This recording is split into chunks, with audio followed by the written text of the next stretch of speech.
God does let us down. So many Christians say things like, God will never let you down, He'll never forsake you.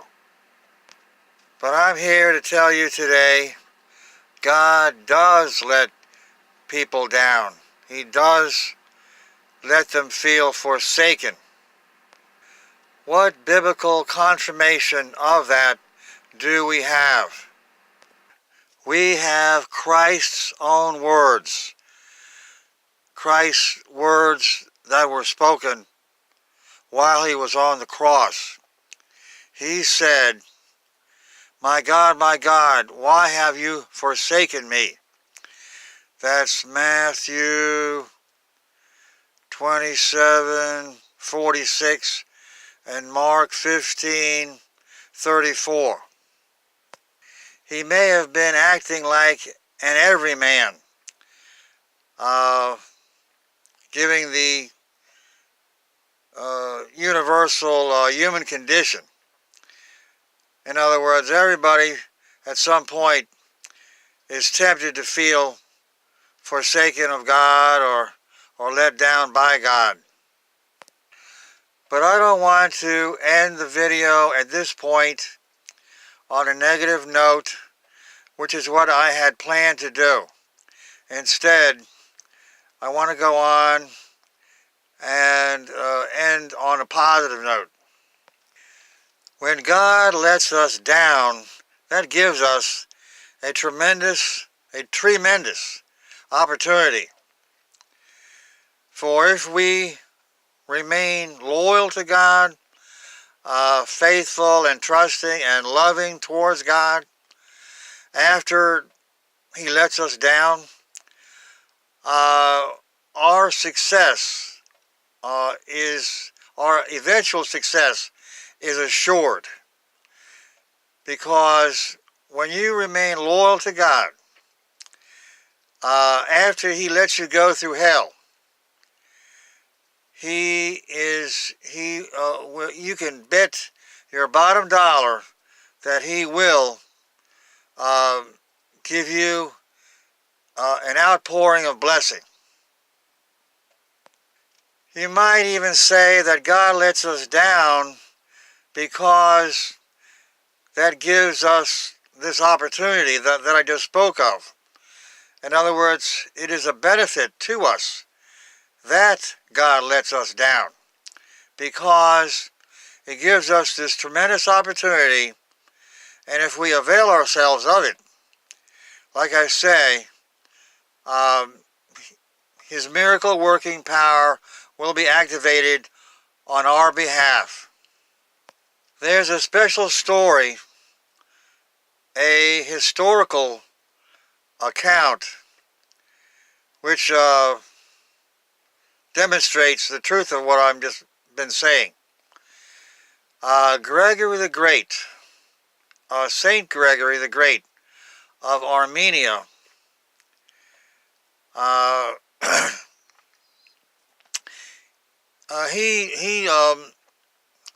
his story concerns Armenia, how it became the first Christian nation in the whole world in the year 301 A.D. What happened was Gregory's father assassinated the king of Armenia, and then Gregory worked for the king. The king did not know that Gregory was the son of the assassin that had killed his father. Gregory became a Christian, and he witnessed to the king. And when the king found out that Gregory's father had killed his father, he had Gregory tortured and thrown in prison. So you can see that Gregory definitely had an opportunity to have a pity party and to feel bitter towards God and to forsake God, because he could have felt that God had forsaken him. Instead, Gregory remained loyal and trusting and loving of God, toward God, and eventually this new king who had thrown Gregory in prison, he got sick. Some accounts say it was because he persecuted the Christians that were already in Armenia. Anyway, long story short, he gets sick and the doctors cannot help him, and they tell him that go to the holy man in your prison. He has prayed for people and they've been healed.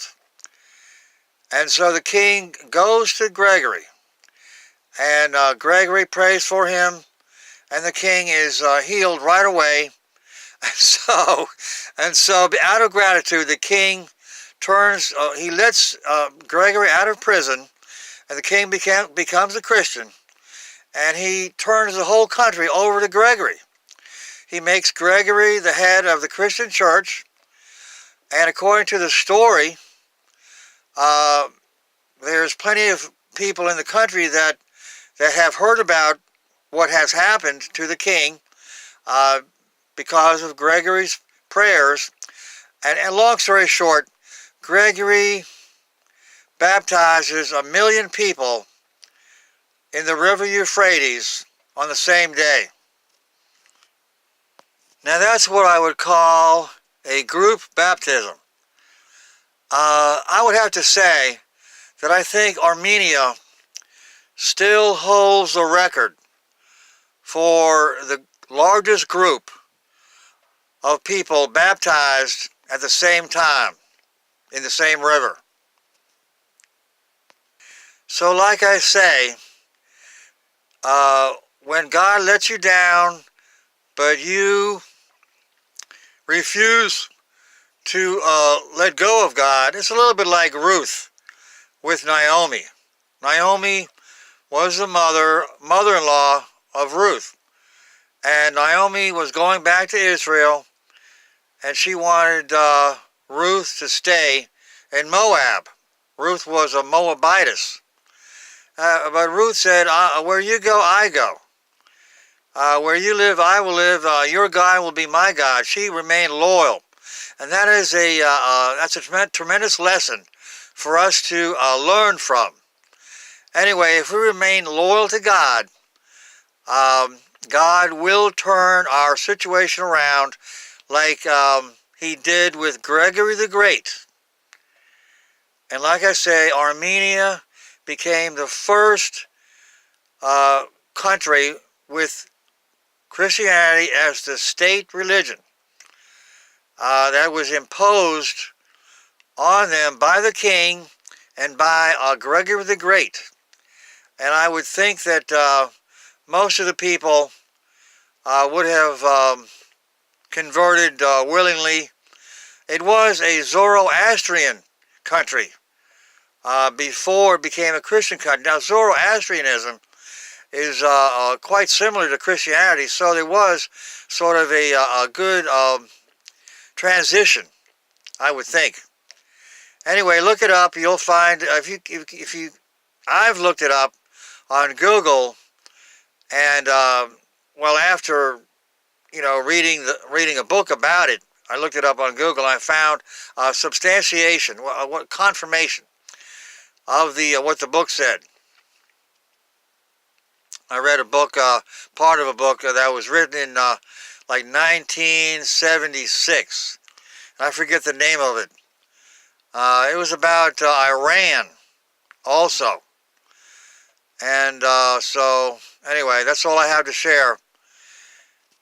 I'm going to put a written transcript under the video in the description box. So look it up, and you can make a copy of it, hopefully. And when Russia bombs this country, the computers will be wiped out. So anything you have on paper, you'll be grateful, you'll be glad, you'll be happy you put it on paper. And by the way, speaking of Russia bombing America, I'm expecting it around Pearl Harbor Day. See, if Russia bombs us in December and the tribulation is 5 months, then the tribulation comes to an end in April. And Christ would come before that. He comes when the Russians invade Israel. He appears in the sky over Jerusalem. That's Zechariah 14, 1 through 4.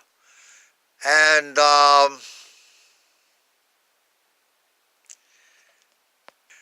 when Christ appears to the Russian soldiers that are inside Israel, invading Israel, they will be doing what Saul of Tarsus was doing.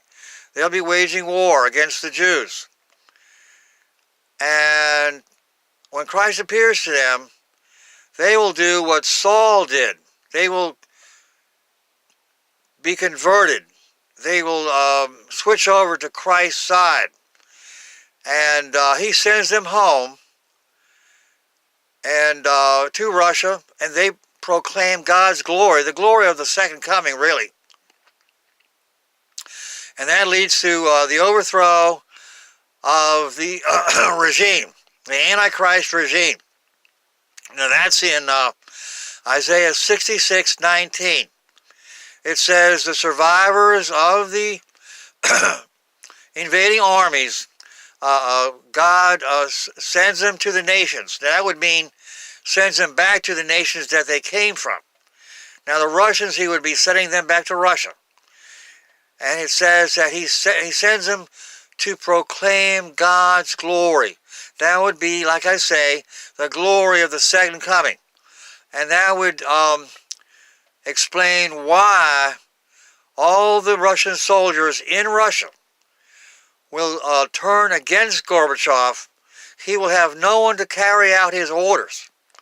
He will have all the tanks, all the bombs, all the weapons, but no one to man those weapons. And so he will be overthrown. It's that simple.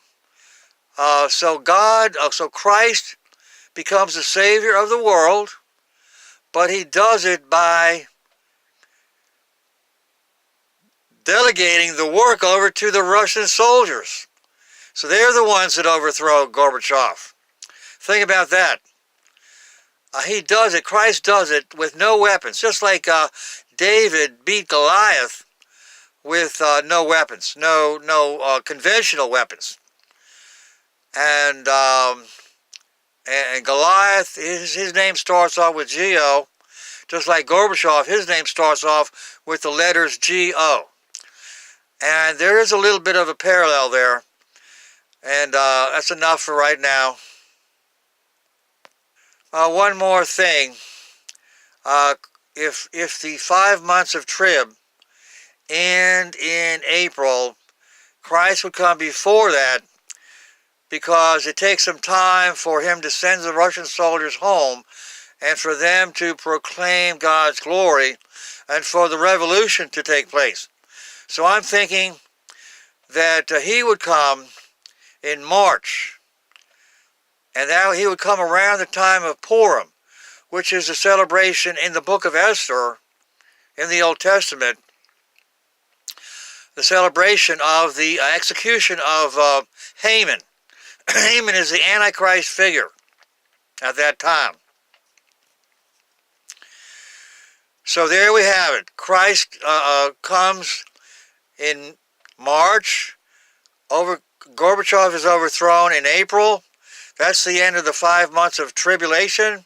So the tribulation begins in December, and it could be around Pearl Harbor Day, December the 7th. That's just a guess on my part.